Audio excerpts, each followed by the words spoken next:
o estudo, gravando o nosso estudo. Hoje vamos dando continuidade ao estudo do Evolução em Dois Mundos. Estamos no penúltimo capítulo. Terminamos o livro hoje ou semana que vem. E nós temos a pretensão de iniciar a obra de André Luiz lá para o nosso lar. Dar as nossas boas-vindas aí, a Célia, a Ângela, que nós já conversamos, o Átila, o Marcelo, a Antonielle e o outro companheiro, Eliane, seja bem-vinda também, amor.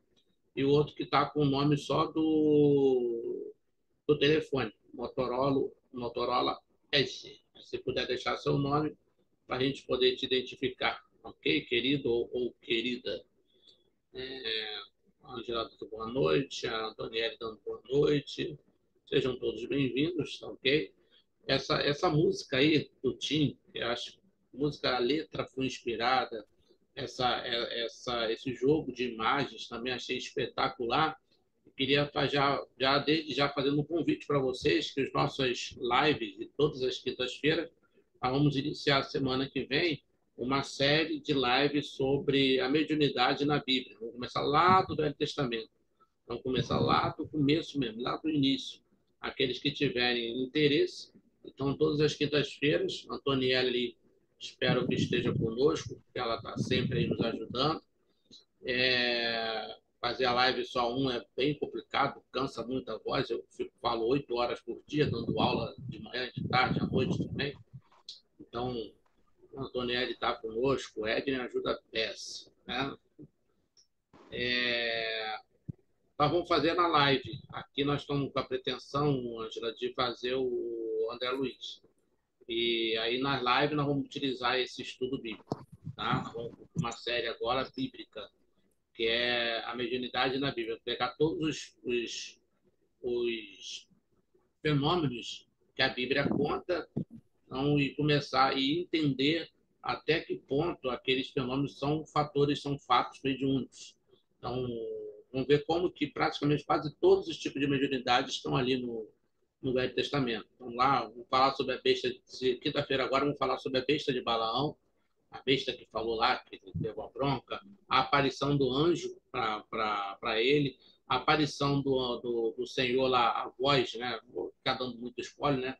Mas o sacrifício de Isaac e a aparição lá do anjo falando com Abraão, que fenômeno é aquele? Que tipo de fenômeno é aquele? Como é que aconteceu? Então, tem um material assim vasto. Eu queria escrever um livro sobre isso, não tive tempo para escrever o livro, fiz algumas palestras, alguns seminários e até algumas entrevistas nos canais aí de YouTube. O pessoal me convidou, uma televisão lá de São Paulo, e nós falamos sobre esse tema. E agora nós queremos abrir aqui nas lives para falar um pouquinho sobre isso. Vamos estar falando sobre, começar a falar sobre o Velho Testamento, tá? E depois ir até o Novo Testamento. Então, todas essas passagens aí que nós vimos aí na música vão ser focadas. Se o pessoal quiser colaborar com perguntas, é sempre interessante também. Tá bom? Pega a sua Bíblia, seu Velho Testamento principalmente, e vamos estar estudando. Gente, vamos iniciar? Alguma pergunta a mais? Não, não. O companheiro ou companheira que está com o Motorola, qual o nome? Que eu não consigo identificar. Não sei se já colocou aqui, eu acho que não, né? O Atila aí falando que vai ser legal. Isso aí. Um estudo bastante interessante. Gente, vamos lá então. Nós vamos falar hoje Evolução dos Mundos, capítulo 9, predisposições mórbidas. O pessoal vai colaborando aí, vai participando, ok? Há uma série de perguntas feitas ao André Luiz, ele vai trazendo a sua contribuição. A primeira pergunta é: como apreendermos a existência das predisposições mórbidas do corpo espiritual? A pergunta é muito bem feita, gente. A pergunta concisa, rápida, mas muito, muito interessante. Como é que a gente pode compreender, como é que a gente pode entender as chamadas predisposições mórbidas no corpo espiritual, ou do corpo espiritual? A preposição está do, não está no. Ou seja, como é que pode entender aquele corpo espiritual que passa para o corpo físico já as deficiências, as dificuldades, as doenças já genéticas que já vão passando, a pessoa que já nasce com aquelas problemáticas, como é que ele pode entender isso? Então, André Luiz responde: não podemos olvidar que a imprudência e o ócio se responsabilizam por múltiplas enfermidades, como sejam os desastres circulatórios provenientes da gula, as infecções tornadas de higiene, os desequilíbrios nervosos nascidos da toxicomania e a exaustão decorrente de excessos vários. Está citando aqui alguns exemplos, mas ele pode estender isso aqui para muito mais coisas. Então, tudo isso vai afetar o corpo espiritual e do corpo espiritual vai afetar a próxima encarnação. Não é um processo punitivo. Isso nós já falamos, vamos continuar repetindo até que o pessoal prestar bastante atenção nisso. Não existe punição divina. Existe uma lei, a lei de harmonia. Quando a gente desobedece essa lei, ela acaba nos atingindo. De modo geral, porém, a etiologia das moléstias perduráveis que afligem o corpo físico e dilaceram guardam no corpo espiritual as suas causas profundas. Toda a etiologia, ou seja, o estudo da origem das doenças, guardam no corpo espiritual essas doenças. A grande maioria, 90%, quase 100% das doenças estão no corpo espiritual, ou nos corpos espirituais, que são passados para o corpo físico, como aquilo que a gente chama de mata-borrão. Quando tem lá você está tomando um café, um refrigerante, e suja a sua mesa, você pega lá aquele papel toalha, que já é um papel mais grosso e que absorve. Você não vai pegar um plástico para enxugar. O corpo é um mata-borrão, como se fosse esse papel toalha. Vai chegar e vai sugar aquilo, para que a mesa, que é o espírito, ele possa estar totalmente limpo. A recordação dessa ou daquela falta, ele usa aqui a palavra recordação. É interessante usar essa palavra aqui. Ó. Recordação dessa ou daquela falta grave, normalmente daquelas que jazem recalcada no espírito, sem que o desabafo e a corrigenda funcione por válvulas de alívio às chagas ocultas do arrependimento, cria na mente um estado anômalo que podemos classificar de zona de remorso, em torno da qual a onda viva e contínua do pensamento passa a novelar-se em circuito fechado sobre si mesmo. Gente, esse conceito que o André Luiz está passando nesse parágrafo é extraordinário, tá? Para a gente poder falar horas e horas sobre ele. Com reflexo permanente na parte do veículo fisiopsicossomático ligada à lembrança das pessoas e circunstâncias associadas ao erro de nossa autoria. Gente, ele está falando o que aqui está falando? Que a recordação, mesmo, eu não sei o que eu fui na vida passada, mas a minha consciência profunda sabe. Então, ela está passando, criando em nós aquilo que ele chama de zona de remorso, ou seja, a consciência de culpa ela vai criar aglutinações fluídicas, como o Giacomello fala, de acordo com a nossa consciência de culpa, de acordo com a nossa falta. Se eu fui lá um perdurário, se eu fui lá uma pessoa que fez uma série de mal, perversidades lá, utilizei a minha inteligência, eu vou ter uma zona de remorso na minha, debetando as minhas capacidades selectivas, impossibilitando que eu possa ter maiores voos. E assim, diretamente, aquele que utilizou as mãos de maneira equivocada vai vir com uma série de doenças. A pessoa que muitas vezes tem lá fibromialgia, muitas vezes foi um torturador, foi lá um capitão do mato, foi alguém que estava lá na Inquisição, torturando, matando, dizimando outras pessoas. A zona de remorso está onde? Em todas as juntas do corpo, etc. Só há com a cura do espírito. O psicólogo, o terapeuta, o apômetra, o passista, o espírito, seja quem for, ele só vai obter a cura, através da transformação moral da individualidade, sem a qual ele não vai conseguir. Tudo isso cria aquilo que ele chama de reflexo permanente. Reflexo permanente, vou botar aqui, ó, na parte do veículo fisiopsicossomático. O que é veículo fisiopsicossomático? O que vocês acham? Todo mundo sabe o que é veículo fisiopsicossomático? Todos nós que estamos aqui temos o veículo fisiopsicossomático, que é o quê? Não é o perispírito, né? É, Não seria o perispírito? aqui, nesse caso, é o próprio corpo. Psicossomático é o espírito. O fisiopsicossomático é o corpo constituído do perispírito. Então, somos nós. O nosso veículo psicossomático é o nosso corpo. Ele está aqui ó, palpando, colocando a mão, que é o físico, e é o psicossomático. Ou seja, nós, espírito e perispírito, corpo espiritual. Então, os reflexos permanentes no veículo físico-psicossomático, ou seja, o erro do passado, cria uma zona de remorso. Aquela zona de remorso é atraída pela parte do corpo onde tem uma debilidade magnética ou fluídica, que é onde está a nossa culpa, a nossa falta, criando esse reflexo permanente. Ou seja, aí vem as doenças. As diversas doenças de difícil tratamento, de repente precisa de operações, etc. E às vezes a gente leva muitas vezes a vida inteira nessa dificuldade. Isso aí, Ângela. É correto. Pode tirar até a interrogação, né? Pergunta não, é o corpo mesmo. Bom, gente, vamos lá, vamos continuar? O pessoal está muito calado hoje, hein? Estabelecida a ideia fixa. Olha só, ideia fixa. O que é ideia fixa? É o pensamento monoideico, o monoideísmo, o pensamento monoideico, ou seja, você não consegue tirar aquele pensamento. Aquela pessoa que muitas vezes tem tipo de neurose, ao sair de casa, será que eu desliguei a televisão? Aí volta. Aí sai. Daqui a pouco, será que eu tranquei a minha casa? Aí volta. Aí confere. Aí sai de novo. Mas será que eu não esqueci alguma chave? Aí volta. Ou seja, é um pensamento monoideico. Essa monoideísmo, essa monoideia, ela pode se transformar em processo autoobsessivo. Geralmente, a ideia fixa ela é um processo autoobsessivo, que tem que ser tratado na casa espírita, a iniciar pelo atendimento fraterno.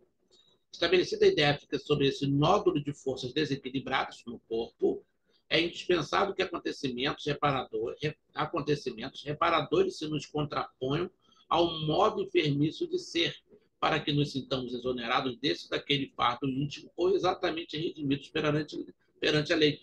Olha só, reparadores nos contrapõem ao modo enfermiço de ser. O que significa isso? Gente, a pessoa que é irritadiça, começar a exercitar o contrário, a paciência, a serenidade. A pessoa que muitas vezes reclama, caracterizada por queixume, começar a agradecer. O, aquele que fala, eu te perdoo, eu te agradeço. O Iponopô é um mantra que está trabalhando isso de maneira bem sutil, de maneira superficial a princípio e profundo em continuidade, está trabalhando esses princípios em cada um de nós. Então, é interessante que nós vejamos isso. Então, o André Luiz está falando contrapor o modo enfermiço de ser. Nós temos um modo enfermiço, você vai ter que contrapor aquele que, eu vou fazer lá, vou trabalhar lá com criança, não, porque eu não gosto de criança. É justamente isso que você tem que fazer. Eu não vou fazer visita lá ao leprosário porque eu tenho um medo terrível, tenho uma apatia pelo leproso. Então, é isso que você tem que fazer com hanseníase. Nós temos que procurar aquilo que contrapõe o nosso modo enfermiço de ser. Não é buscar só coisas que sejam que tenham identificação. No primeiro momento, sim, tá, tudo bem, mas se a gente quer realmente modificar e quer fazer com que essa encarnação ela seja altamente proveitosa, nós temos que procurar situações que nos desafiem, situações que façam que cada um de nós aprendamos efetivamente. Então, não adianta a gente ficar só procurando situações que sejam agradáveis, bonitas, etc. É contrapor. Essas enquistações de energias profundas, deixei bem acentuado isso aí, e fica enquistado o nosso corpo físico, o nosso corpo espiritual. No hino de nossa alma, ou seja, aí está falando dos outros corpos, o corpo causal, o corpo mental que está sendo atingido, expressando as chamadas dívidas kármicas. Aquilo que chama de dívida kármica. O que é dívida kármica? Aquilo que você não conseguiu ainda saldar. Aquelas contas, aquelas dificuldades que você não conseguiu se eximir ainda. E nós não conseguimos eximir.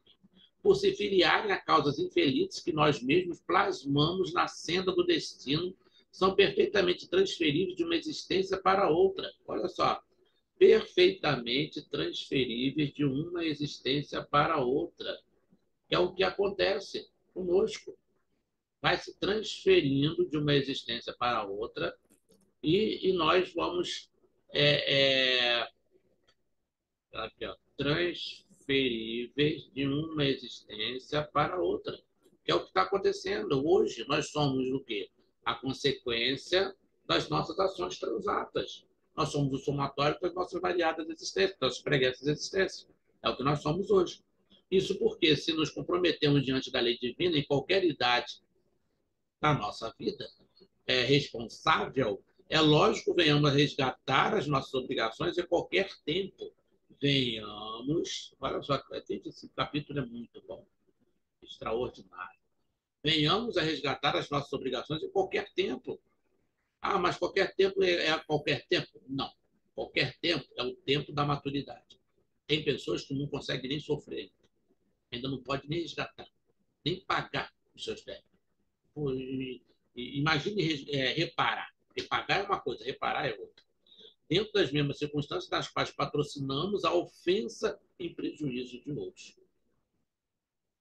Deixa eu ver aqui, temos aqui uma contribuição aqui da Antonielli. Depois que pedi ao meu mentor ajuda para conseguir superar algumas situações, só me vejo em desafios. Espero ter uma encarnação proveitosa. André Luiz fala sobre isso.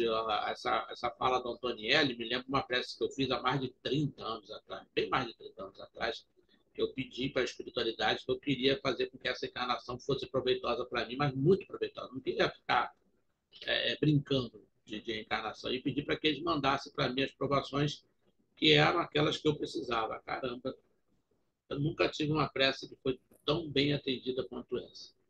Então, aquelas dificuldades eu sei, os meus defeitos, não preciso que ninguém me fale na cara, porque quando fala eu sei quando eu tenho e sei quando eu não tenho. Então, veio uma série de dificuldades que é batata. Bate ali onde eu tenho a minha maior dificuldade. E eu não posso reclamar, porque foi eu que pedi.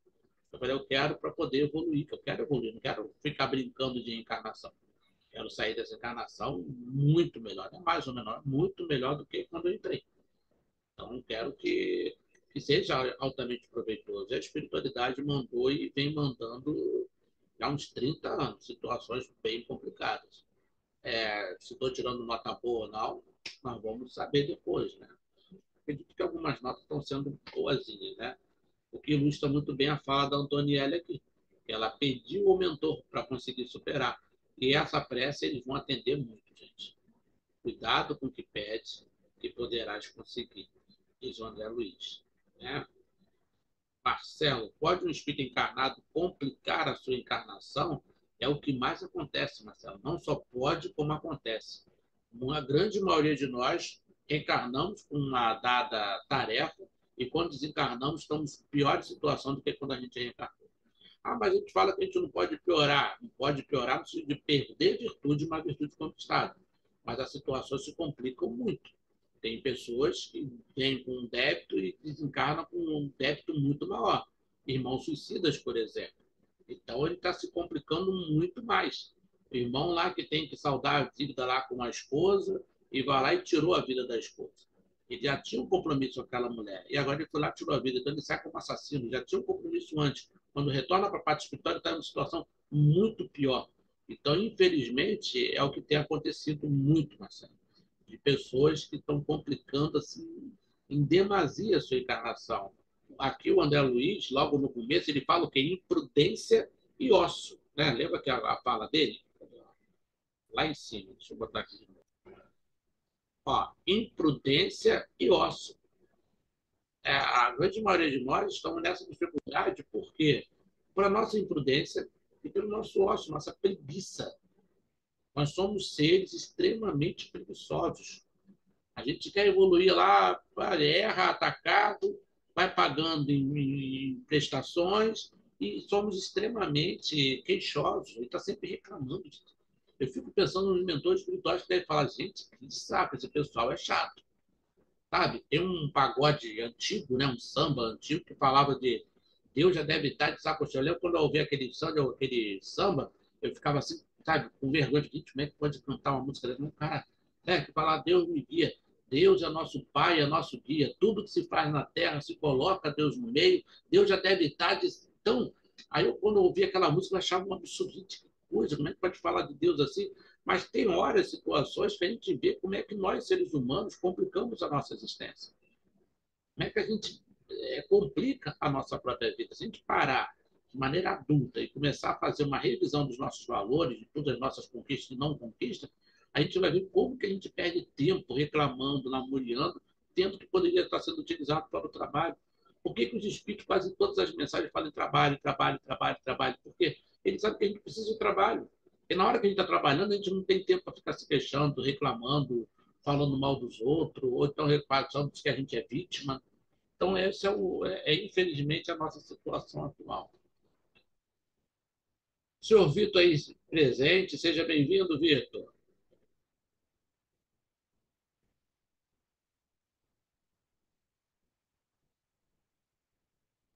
Obrigado, meu amigo. Boa noite a todos. Desculpa entrar um pouco atrasado aí, que eu tô resolvendo umas coisas aqui em casa. Mas tá tudo bem. O importante é que você chegou, isso que é importante. Obrigado. Gente, vamos lá, dar continuidade? Vamos lá, esse texto é muito bom, gente. Esse capítulo 19 é muito bom. Aí lá no penúltimo parágrafo, né, dessa resposta, é o último parágrafo dessa resposta, é assim que o remorso, a culpa e o remorso não ajudam ninguém. Arrependimento é uma coisa, arrependimento nos ajuda. É o primeiro passo da nossa evolução, naquela escalonada que Kardec fala dos 3 passos. Arrepender-se, expiar, reparar. Isso é redenção, um processo redentor. Se arrepender, procurar expiar e reparar as faltas. Agora, culpa, remorso, não ajuda, só acompanha. O remorso provoca distonias diversas em nossas forças recônditas, lá no fundo, desarticulando as sinergias do corpo espiritual. Desarticulando as sinergias do corpo espiritual. Toda aquela energia que deveria equilibrar está totalmente desconexa, totalmente desarticulada, como diz aqui o André Luiz. Criando predisposições. Aí entra a resposta que André Luiz, que foi feita, André Luiz, criando predisposições mórbidas para essa ou aquela enfermidade, de acordo com a nossa falta, de acordo com a nossa dificuldade, de acordo com as nossas debilidades. Aí nós vamos ter uma predisposição. Eu posso ter uma predisposição a ter uma demência. O Vitor pode ter uma predisposição para ter um câncer. A Antonielle pode ter uma predisposição para ter um problema cardíaco. Por quê? De acordo com as nossas faltas. A minha experiência do Vitor, a Antonielle, são experiências diversas. O que nós fizemos em pretérita existência e o que nós estamos fazendo na presente existência. Essas predisposições mórbidas que estão sendo radicadas no nosso corpo espiritual são devidas às nossas atitudes, nossos pensamentos, às nossas escolhas ou não escolhas, entendendo-se ainda que essas desarmonias são algumas vezes singularmente agravadas pelo assédio vindicativo dos seres que ferimos, quando emanados, imanizados a nós em processos de obsessão. Aí entra a questão da obsessão. André Luiz, até esse momento, não está falando de obsessão. Agora ele fala, a obsessão não é causa geradora, a obsessão é consequência dessas ações transatas e provocam uma perturbação maior, dificulta o trabalho. É como se você estivesse lá com machucado no seu pé e alguém viesse e pisasse em cima do seu pé. Já estava machucado, o cara pisou, doeu mais ainda. Todavia, ainda mesmo quando sejamos perdoados pelas vítimas de nossa insânia, detemos conosco os resíduos mentais da culpa, qual depósito de lodo no fundo calmo da piscina, e que um dia virão à tona na nossa existência para a necessária expulsão, à medida que se nos acentue o devotamento à higiene moral. Todos teremos que reparar os nossos débitos, tá, gente? Aquele vizinho lá que está tudo bem com ele, só comigo que dá certo, eu faço tudo certo e a pessoa lá só se dá bem, comigo dá tudo mal. É porque ele ainda não tem as condições necessárias para a reparação. Se hoje eu estou sofrendo, se hoje eu estou padecendo, primeiro, tenho consciência de culpa, não estou sofrendo porque eu sou inocentezinho, porque Deus não gosta de mim, mas também mostra uma maturidade. Eu estou tendo capacidade para poder passar e espiar aquilo. Vamos lá, dá uma pausa aí, vamos ver o Marcelo aí, depois. E arrepender, expiar e reparar, isso mesmo? Isso, é arrependimento, expiação e depois reparação. Esse é o processo, é nessa ordem, tá? Não é outra ordem, não. Essa ordem é que vai promover a asepsia das nossas dificuldades, então não vai ter mais doença. No futuro vai ter um planeta evoluído, um planeta feliz, tem doença? Não. Por quê? A doença é consequência da imperfeição, inclusive dos nossos corpos.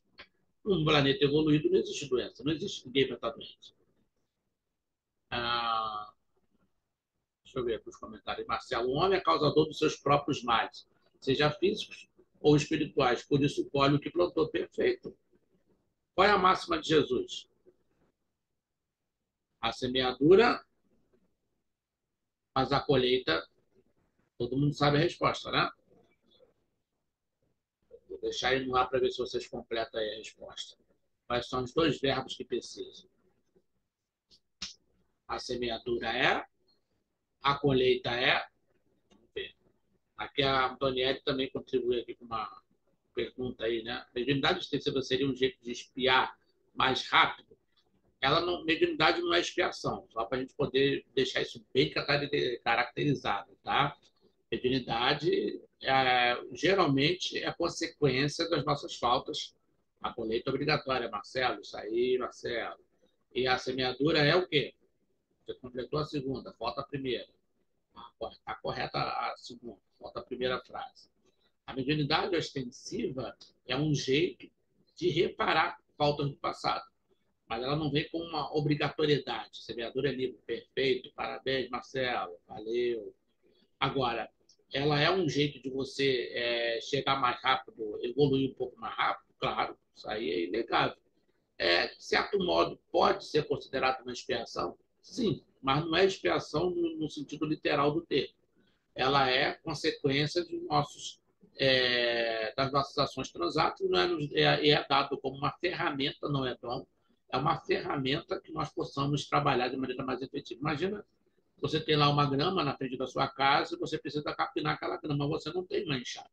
Aí você vai lá com uma faquinha, tenta lá cortar, tenta puxar com a mão, você vai até conseguir, mas se você tivesse uma enxada, uma cortadeira lá, daquela elétrica, você ia conseguir com muito mais facilidade. Tá? Então, a mediunidade é isso, é aquela ferramenta que foi dada ao homem para ele poder evoluir com mais precisão, mais rápido. Mas muitos fazem o quê com a mediunidade? Hoje tem gente aí vendendo carta mediúnica. Lá no grupo, há um tempo atrás, o rapaz colocou que ele tinha comprado lá. Eu perguntei, eu fui até um pouco inconveniente, perguntei, mas você pagou uma carta psicografada? Eu paguei por quanto? Tive que perguntar. Né? A 1.900 e poucos reais, mas o rapaz fez em 3 vezes. Botou 3 vezes no cartão para psicografar uma carta. Não sei se é médio, se não é médio. Se for, pior aí. Se não for, charlatão. E isso não é um caso isolado. Tem muita gente assim. Tá fazendo o quê com a sua mediunidade? Tem gente que usa a mediunidade para poder se autopromover, que gosta de ser famoso, que gosta de ser a pessoa é, bem vista na sociedade. Então, até onde nós vamos parar com isso? Marcelo, professor Cláudio, em que caso se recomenda a regressão? A regressão nos casos de traumas, nos casos de ansiedade profunda, nos casos de tentativa de suicídio, nos casos de moléstia daquela que os médicos não conseguem diagnosticar. Você tem um tipo de moléstia, você não consegue diagnosticar de modo algum. Tem algumas contraindicações na regressão, pelo menos 7 lá no meu texto de anamnese, eu coloco pelo menos 7 contraindicações para a regressão de memória. Mas, fora isso, são muitos os casos que na anamnese que vai articular e vai se recomendar ou não a regressão de memória com fins terapêuticos, e não como técnica. Tá? Técnica é uma ferramenta. O fim terapêutico, que é o objetivo principal da regressão de memória, em alguns casos, são muito importantes, principalmente naqueles que a pessoa já tem lembrança do que tem.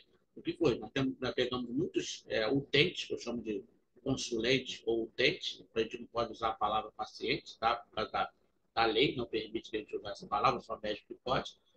Então, alguns utentes, alguns consulentes já vêm com lembrança. Olha, eu vi que minha mãe era isso, isso, isso, e sabe.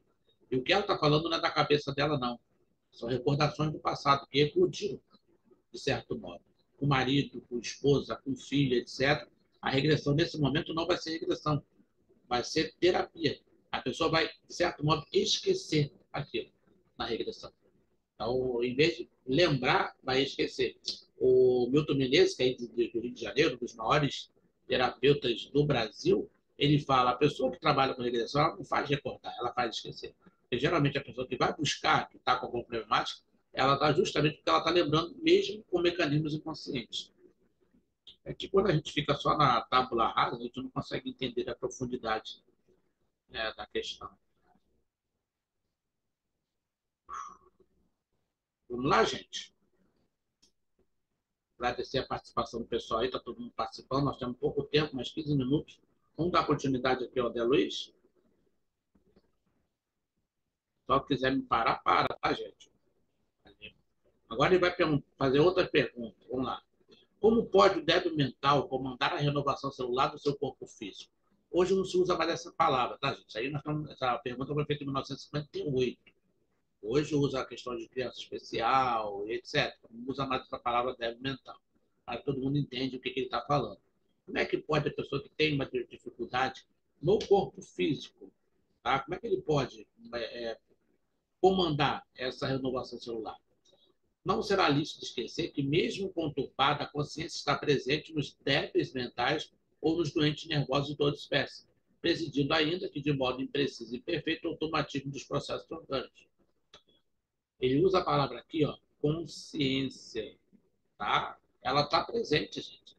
A pessoa lá, o Kardec, quem lê, por exemplo, a revista Espírita, tem vários casos de pessoas que eram pessoas com debilidade mental, que naquela época chamava de idiotismo, inclusive lá no Livro dos Espíritos tem algumas questões, são 6 questões falando sobre isso, e ele evoca e a pessoa fala normalmente, assim como quando você evoca cegos, a gente está enxergando, quando você evoca pessoas que têm problemas cadeirantes, por exemplo, a pessoa se manifesta andando na reunião mediúnica, pessoas com debilidade mental, com demência ou até com Alzheimer, a pessoa se coloca ali normal, ou seja, a doença do corpo e não do espírito.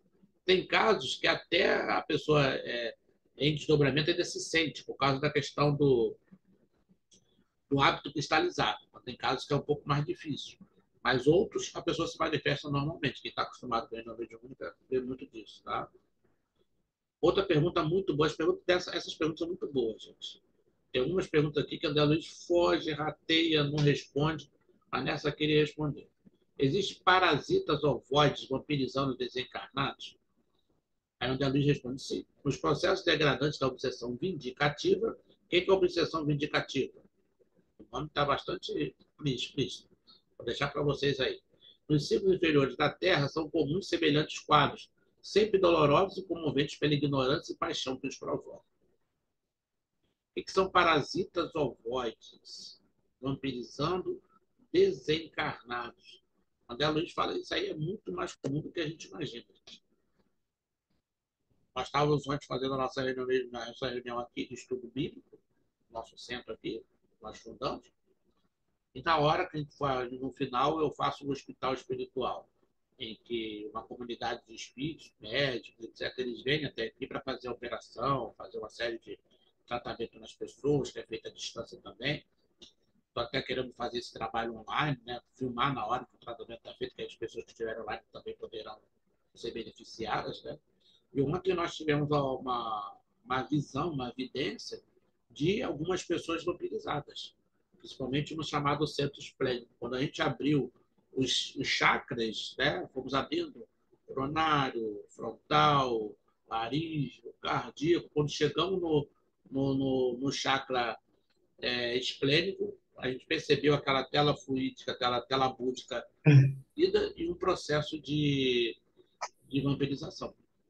Né? Então, é comum. Nos desencarnados é muito comum. A biologia trata muito disso nas plantas, né? No reino vegetal, principalmente lá no reino espiritual, e infelizmente no reino material também. Existem pessoas com uma série de problemas estão sendo vampirizadas e não sabem. Ah, por que eu estou muito cansado? Por que eu tomo me alimento? Não adianta, eu vou no médico, eu tomo vitamina. Você está sendo descompensado. Você está sendo sugado, você está sendo vampirizado. Está passando por um processo, de repente, de um ovoide e não sabe. A questão é muito mais comum do que a gente imagina. A gente pensa que só acontece com os outros. Ah, o fulano é obsidiado. Eu também posso estar sendo obsidiado. É muito Ô, professor, fala querido. essa questão aí, quando a gente vai em médico e não acha, nunca aparece a causa, a pessoa só vem para trás assim. Só no centro espírita para resolver, só quem trabalha na área espiritual, assim, que nem o espírita, que nem o senhor que trabalha com oncologia.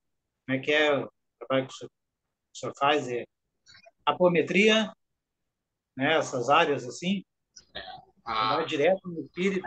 as casas espíritas hoje estão fazendo tratamento espiritual, operação espiritual, o passe, tudo isso está tratando essa área espiritual.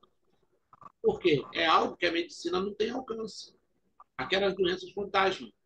Aquela doença que mexe, não sei, o que é isso? Está na sua cabeça. Isso aí é virose, isso aí é invenção da sua cabeça. Não é invenção. São processos de auto-obsessão, processo de parasitose, processo de simbiose, processo de vampirismo, e etc. E a gente, por ignorância, a pessoa tem gente sendo internada em manicômio quando é um processo facilmente curável nas casas espíritas. Por isso que as casas espíritas têm que fornecer esse trabalho, gente. As casas espíritas têm que fornecer tratamento espiritual, o passe correto, o passe de maneira correta, a operação espiritual, desobsessão. Nós, dirigentes espíritas, se a gente não promover esse trabalho para as pessoas, nós estamos pecando. Eu abri agora o trabalho, estou abrindo, tem 2 semanas só, do hospital espiritual. E daqui a pouco vou ampliar esse trabalho. Deu para entender, gente? Tranquilidade, Átila? Tranquilo. Não, é bom a gente indicar, às vezes, né? As pessoas estão sem rumo, né? Às vezes, por causa do preconceito também contra o espírita, né? Exato, É exato. bom a gente. E a casa espírita tem que fornecer o trabalho, né, gente? Tem que estar predisposta a auxiliar essas pessoas. Quando estava aí no Francisco de Assis, nós tínhamos o nosso trabalho de quinta-feira. E ficava lotado, né? O problema nosso é o quê? É conscientizar as pessoas que a casa espírita não é só para isso. Porque você não adianta lotar o trabalho espiritual de auxílio para eles e as pessoas na palestra pública não vêm. Tem gente que vem para a palestra pública só para tomar passe. O trabalho social, a pessoa muitas vezes não está tão presente.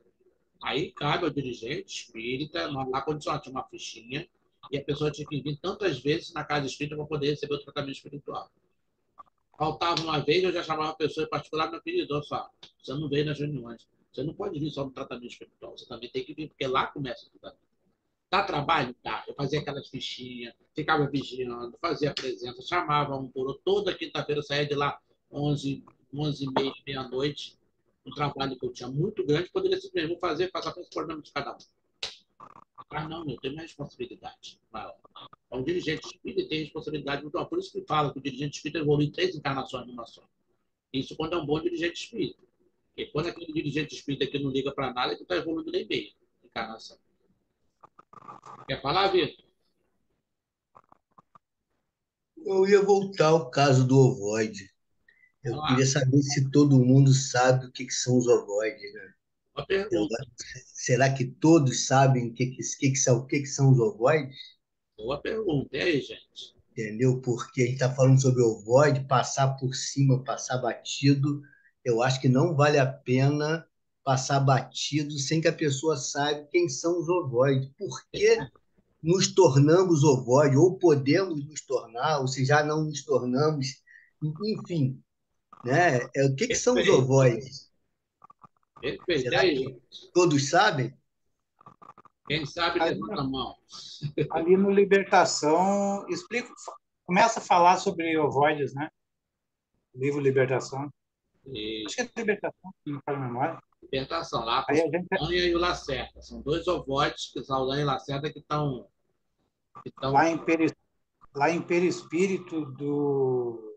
Esqueci o nome do autor lá, também trata essa questão dos ovoides, que é a degeneração do perispírito. É e de tanta maldade, né, que o espírito fica fazendo maldade, maldade, maldade, não para de fazer maldade, acaba perdendo o perispírito, né? O perispírito acaba se degradando. Aí vai ter que passar por um processo depois para poder retornar, né, reconstruir o perispírito. Não é isso, Cláudio? isso, perfeito. O Marcelo colocou aqui, André, deu até aprender do que você escreveu. Não é que esteja errado, mas o correto seria perispiritual, tá, o Marcelo? Você botou a degradação espiritual do espírito. Não existe degradação do espírito. O espírito nunca se degrada, tá? O que existe é degradação da forma do espírito. É como se eu pegasse a minha camisa agora e de repente pegasse fogo, queimasse e rasgasse a minha camisa. O meu corpo está intacto. Então, a degradação está na forma, está no corpo espiritual que ele fica. A centelha inteligente ela está embotada, mas ela está presente, ela não é atingida, digamos assim. Isso, tá bom? O corpo espiritual é que fica degradado, perde a forma. Por quê? O pensamento contínuo para de funcionar. Eu tenho dois olhos, nariz, boca, ouvido, cabeça, cabelo. Eu não fico todo dia pensando, tem cabelo, tem dois olhos, tem... Eu não fico. Mas, na verdade, é o pensamento contínuo que alimenta essa forma. Se eu abdicar do pensamento, se fosse possível isso, eu perderia a minha forma. No caso do ovoide, o pensamento de ódio, de vingança, etc., são tão fortes que ele esquece de formatar a forma dele. Então, ele vai se degradando e firma como se fosse um ovoide mesmo. A forma como se fosse um ovoide. Ele perde a forma física. Quem lê os livros da Ivone Pereira vê situações piores do que os ovoides. Espírito em forma de árvore, em forma de água, em forma de bicho, licantrópicos, etc. São coisas bem complicadas. Tá? O trabalho dar volta para dele aí é mais. Aí demora bastante. Tá? O caso que o Átila citou aí é o caso do Saldanha e do Lacerda. Lá com a Margarida, né? No livro Libertação, que ela tem 70 espíritos obsidiando. Imagina, gente. Tem gente que fala, meu obsessor, tem um, né? Imagina você ter 70. Imagina assim, ô Vitor, 70 espíritos. Quero imaginar, não. E mais dois ovoides. Passo batido, não, eu passo. Que é muito legal aquilo ali. É muito legal aquele livro ali, Que legal, porque nada, velho. não, é que É legal quando é dos outros. o mentor espiritual, o Parece mentor que que está vai ali se não, não trabalhando quero nem ali, pensar, não gosto nem pensar nisso. é que o mentor Pensar em coisa espiritual ele boa, para não está lembrar prestando. de passado bom, só de coisa, rapaz, de coisa ruim, não precisa chamar muito não que vem, então deixa quieto que é melhor. Não, você não compreendeu, meu irmão. É que ele trabalha com aquele espírito que tá trabalhando ali no mal, né, no caso, né? Mas ele não força a barra nem nada, sabe?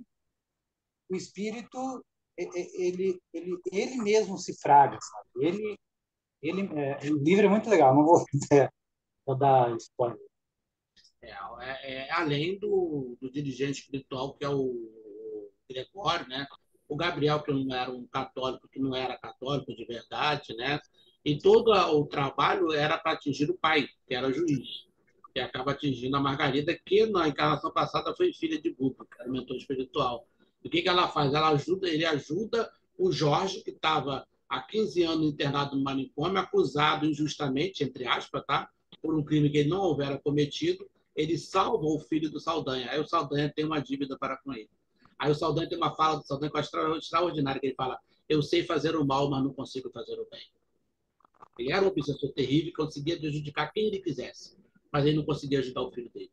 Aí eu fiquei imaginando isso, gente, fazer o mal é fácil.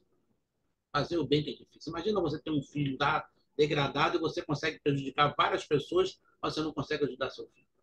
Aí o Google, quando se auxiliou, aí o Google chega, essa mulher que você está obsidiando, tem 70 espíritos, tem dois ovoides, ela foi minha filha no passado. Imagina a dor de consciência do obsessor. Eu estou obsidiando sua filha, mas você acabou de salvar meu filho. Você tirou meu filho do manicômio, você foi lá e inspirou o juiz foi lá, pegou um processo de 15 anos atrás, revisou, viu que estava errado, assumiu o seu erro, soltou o filho estava melhor, recuperado, fez uma prece, tirou todos os obsessores do filho, o filho estava bem, e ele ficou, caramba, e agora? Você salvou meu filho e eu estou matando sua filha. A dor de consciência do Saldanha. O Lacerda estava em condições bem piores, né? Porque o Lacerda era muito bruto, era muito violento, né?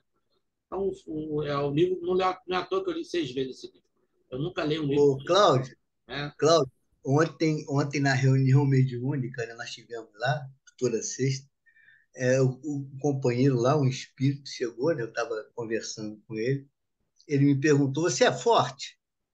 Porque eu estava tentando induzir ele a ver se ele, né, gostaria de modificar aquela, né, falei sobre o evangelho, enfim. Você fala muito bonito. Você é forte? Falei, sou não. Você é resistente? Falei, sou não. Ah, Nada diz com que essa é. resposta. Eu quero fazer umas pepas, não sou não. Nada com essa Sou resposta. bom, mano. Eu estou aqui aprendendo igualzinho a você. Sou aprendiz aqui, cara. Sou aprendiz aqui. Sei muita teoria, botar em prática ainda estou tentando, estou Muito tentando. bom. Aí comecei a dar passo e fazer pressa. Falei, eu, hein?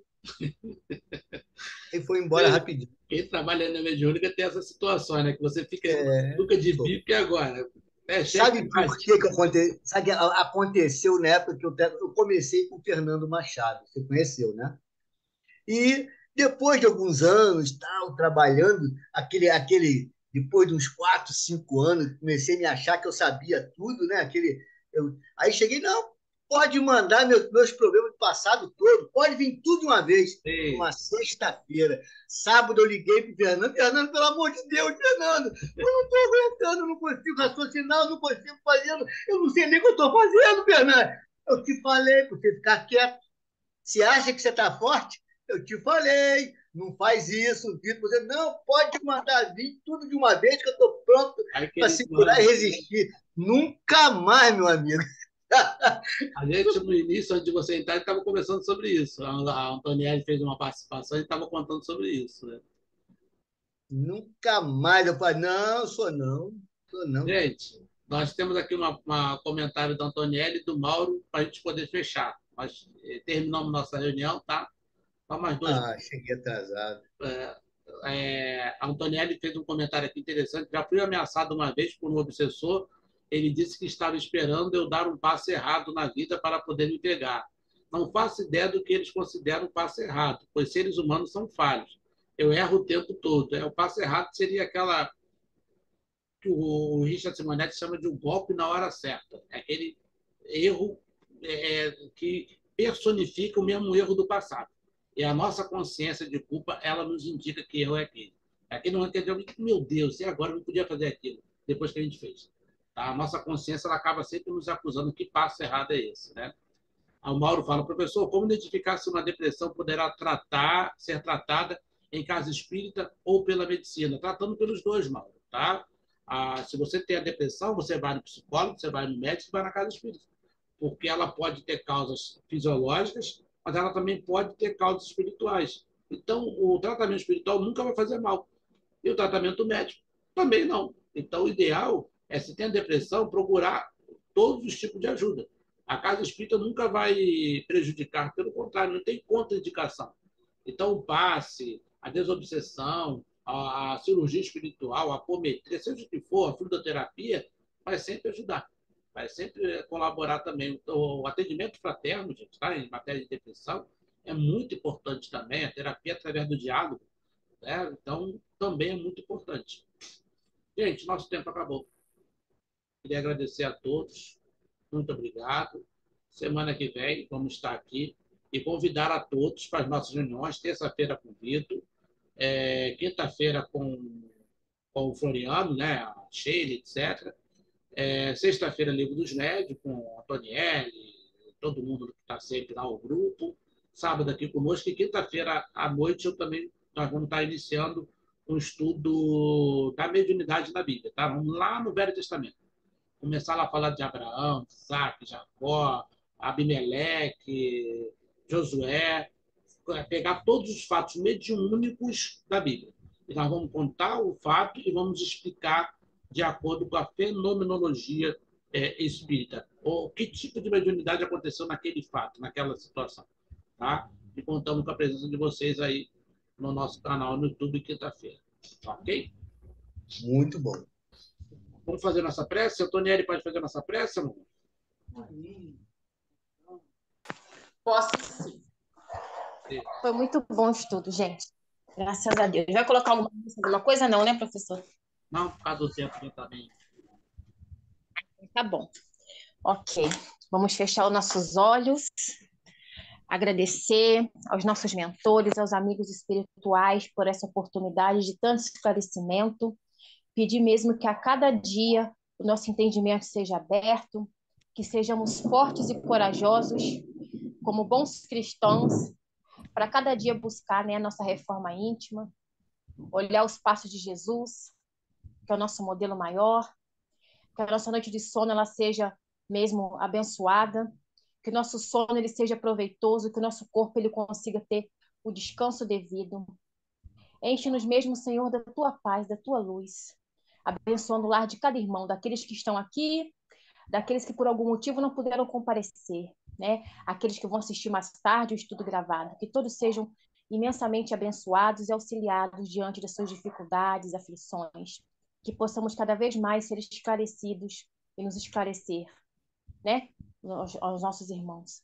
Que assim seja, Senhor. Muito obrigada por tudo. Graças a Deus.